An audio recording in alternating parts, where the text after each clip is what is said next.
നമസ്കാരം. സോഡിയാക് മീഡിയയിലേക്ക് എല്ലാ പ്രേക്ഷകർക്കും സ്വാഗതം. 2025 മാർച്ച് മാസത്തെ പൂരോട്ടാതി നക്ഷത്രക്കാരുടെ നക്ഷത്രഫലമൊന്ന് പരിശോധിച്ചു നോക്കാം. പൂരോട്ടാതി നക്ഷത്രത്തിൻ്റെ ആദ്യത്തെ 45 നാഴിക വരുന്നത് കുംഭത്തിലും ശേഷം 15 നാഴിക വരുന്നത് മീനത്തിലുമാണ്.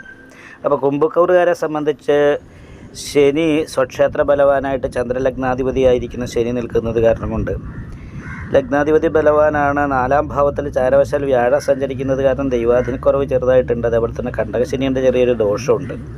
അപ്പോൾ കണ്ടകശനി ആയത് കാരണം കൊണ്ട് വിത്തക്ഷയം, പ്രവാസം, രോഗാഞ്ജനയന്തി, മനോഭീതി എന്ന ധനനഷ്ടം ഉണ്ടാകുക, വീട് വിട്ട് നിൽക്കാനിട വരിക, മാനസികമായിട്ട് ടെൻഷൻ അനുഭവപ്പെടുക. പ്രത്യേകിച്ചും 5ാം ഭാവത്തിൽ നിൽക്കുന്നത് കലഹകാരകനായിരിക്കുന്ന ചൊവ്വയാണ്. അപ്പോൾ ചൊവ്വ 5ാം ഭാവത്തിൽ നിൽക്കുമ്പോൾ സഹായികളായിരിക്കുന്ന വ്യക്തികൾ, സഹോദര സ്ഥാനത്തുള്ള വ്യക്തികൾ, ഇവരുമായിട്ട് ബന്ധപ്പെട്ട് മാനസിക ടെൻഷൻ വർദ്ധിക്കാൻ യോഗമുള്ള ഒരു മാസമാണ്. അതുപോലെ തന്നെയാണ് അഷ്ടമത്തിലാണ് ഘണ്ണകാരകനായിരിക്കുന്ന കേതു നിൽക്കുന്നത്. അഷ്ടമത്തിൽ കേതു എന്ന നടുവേദന, അടിവേറെ സംബന്ധമായിട്ടുള്ള രോഗാവസ്ഥ കാര്യങ്ങൾ ഇടയ്ക്കിടയ്ക്ക് ഉണ്ടാകാനുള്ള സാധ്യതയുണ്ട്. അതുകൊണ്ടൊക്കെ മാനസികമായിട്ട് കുറച്ച് ടെൻഷൻ അനുഭവപ്പെടാൻ യോഗമുണ്ട്. മാത്രമല്ല കർമാധിപതിയും കൂടിയാണ് ചൊവ്വ. അപ്പോൾ കർമാധിപതിയായിരിക്കുന്ന ചൊവ്വ 5ാം ഭാവത്തിൽ നിൽക്കുമ്പോൾ തൊഴിലുമായിട്ട് ബന്ധപ്പെട്ടും മാനസികമായിട്ട് കുറച്ച് ടെൻഷൻ ഉണ്ടാകാനുള്ള സാധ്യതയുണ്ട്. അപ്പോൾ അത് കാരണം കൊണ്ട് വിഷ്ണു ക്ഷേത്രം, നെയ്വിളക്ക്, ഭാഗ്യസൂക്താർച്ചന മുതലായിട്ടുള്ള വഴിപാടുകളൊക്കെ ചെയ്യുന്നതിനോടൊപ്പം തന്നെ സുബ്രഹ്മണ്യ സ്വാമി ക്ഷേത്രത്തിൽ നെയ്വിളക്ക്, ഭാഗ്യസൂക്താർച്ചന, അഭിഷേകം മുതലായിട്ടുള്ള വഴിപാടുകളൊക്കെ ചെയ്തിട്ട് ദൈവാധീനം വർദ്ധിപ്പിച്ചാൽ അനുകൂലമായിരിക്കുന്ന ഗുണഫലങ്ങൾ അനുഭവിക്കാൻ സാധിക്കും. 2ാം ഭാവത്തിലെ രക്ഷാസ്ഥാനത്ത് ആദിത്യനും ബുധനും നിപുണായോഗം ചെയ്ത് നിൽക്കുന്നവരെ നന്നായിട്ട് സംസാരിക്കാനും സംസാരം കൊണ്ട് നേട്ടങ്ങൾ ഉണ്ടാക്കാനും യോഗമുണ്ട്. അതേപോലെ തന്നെയാണ് ഉച്ചബലവാനായിട്ടാണ് 4ാം ഭാവാധിപതി രക്ഷാസ്ഥാനത്ത് നിൽക്കുന്നത്. അത് കാരണം കൊണ്ട് കുടുംബ സംബന്ധമായിരിക്കുന്ന സുഖം അനുഭവിക്കാനുള്ള യോഗമുണ്ട്. ഭാഗ്യാധിപതി ധനസ്ഥാനത്തുള്ളതുകൊണ്ട് ഭാഗ്യം കൊണ്ട് നല്ല നേട്ടങ്ങളും ഒക്കെ അനുഭവപ്പെടാനുള്ള യോഗമുണ്ട്.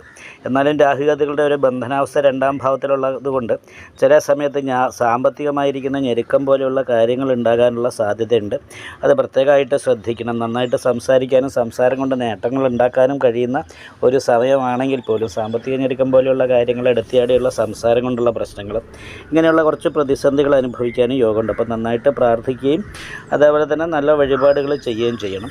പിന്നെ പൂരോട്ടാതി നക്ഷത്രത്തിൻ്റെ അവസാനത്തെ 15 നാഴികയിൽ ജനിച്ചവരെ സംബന്ധിച്ച് പഞ്ചമഹാപുരുഷത്തിലെ മാളവയോഗം ചെയ്ത് ലഗ്നത്തിൽ ശുക്രൻ നിൽക്കുന്നത് കാരണം കൊണ്ട് എല്ലാ ഭൗതികമായിരിക്കുന്ന സുഖങ്ങളും അനുഭവിക്കാനായിട്ട് സാധിക്കും. കുറച്ച് ദേഷ്യം എടുത്തിയായിട്ടും തലവേദന, നടുവേദന, ഇങ്ങനെയുള്ള രോഗാവസ്ഥ കാര്യങ്ങൾക്ക് യോഗമുണ്ട്. വീട് വിട്ട് നിന്നിട്ട് പ്രവൃത്തി എടുക്കാനുള്ള യോഗമാണ് പ്രധാനമായിട്ട് കാണുന്നത്. കാരണം 4 ചൊവ്വയാണ്. അപ്പോൾ 4 ചൊവ്വ നിൽക്കുമ്പോൾ അത് ദേഷ്യം കൂടെ വീട്ടിൽ നിൽക്കുമ്പോൾ എടുത്തിയാട്ടം, ദേഷ്യം, തലവേദന, ഇങ്ങനെയുള്ള രോഗാവസ്ഥ കാര്യങ്ങൾ ഉണ്ടാക്കുക. തൊഴിലുമായിട്ട് ബന്ധപ്പെട്ടൊക്കെ വീട് വിട്ട് അന്യദേശത്ത് നിന്നൊരു തൊഴിലെടുക്കാനുള്ള യോഗവും ഉണ്ട്. എന്തായാലും നന്നായിട്ട് പ്രാർത്ഥിച്ചാൽ അനുകൂലമായ ഗുണഫലങ്ങൾ ഈ മാസം അനുഭവിക്കാൻ സാധിക്കും. നിങ്ങൾക്ക് ഈ വീഡിയോ ഇഷ്ടപ്പെട്ടാൽ ലൈക്ക് ചെയ്യുക, നിങ്ങളുടെ അഭിപ്രായങ്ങൾ കമൻറ്റ് ചെയ്യാം. ജ്യോതിഷവുമായി ബന്ധപ്പെട്ട കൂടുതൽ കാര്യങ്ങൾ അറിയാൻ ഈ ചാനൽ സബ്സ്ക്രൈബ് ചെയ്യുക. ഞങ്ങളുടെ ഓൺലൈൻ കൺസൾട്ടൻസി നമ്പർ താഴെ ഡിസ്ക്രിപ്ഷൻ ബോക്സിൽ കൊടുത്തിട്ടുണ്ട്.